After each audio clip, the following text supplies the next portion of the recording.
Aşık Necip Kars yaylalarında askerden izin almış, memleketine giderken hasta düşüyor. Yatıyordu bir çamın dibinde.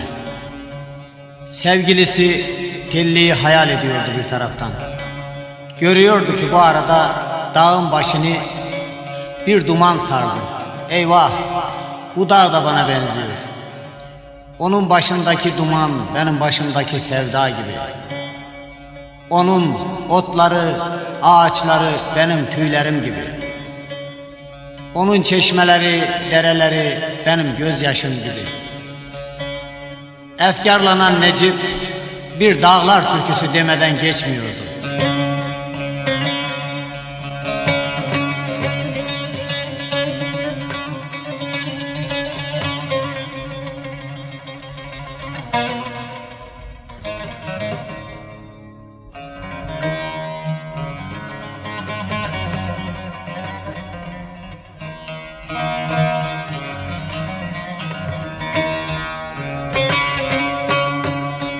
Olan her ne zaman görsem oğul karlı duman,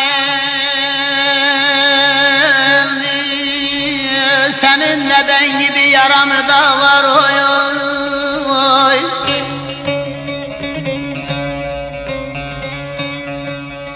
Gelen yolcuları yoldan eylersin, işin engel midir haramı dağlar, dağlar, dağlar oy oy.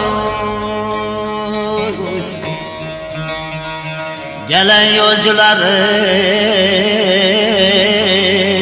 yoldan edersin, işin engel midir haramı dağlar oy oy oy oy.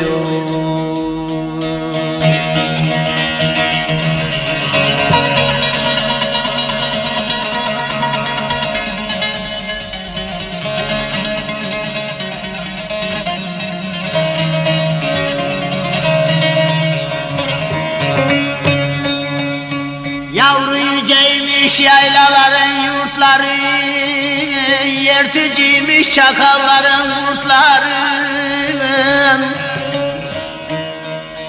Derde dermanmış yeşil otları, verin de sarayım yaramı dağlar, ha dağlar, ah dağlar oy oy.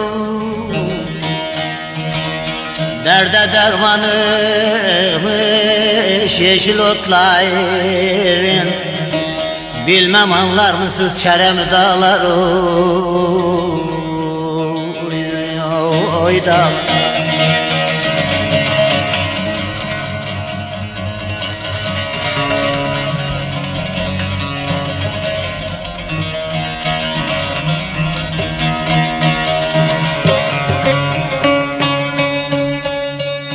Hiç eksilmez boranınız kışınız,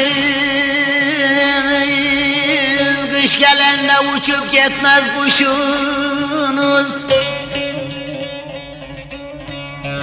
Otlar tüyleriniz çıban taşınız, gözyaşınız derin deremi dağlar, ah dağlar, dağlar oh. Otlar tüyleriniz çıban taşınız, gözyaşınız derin, derin deremi dağlar.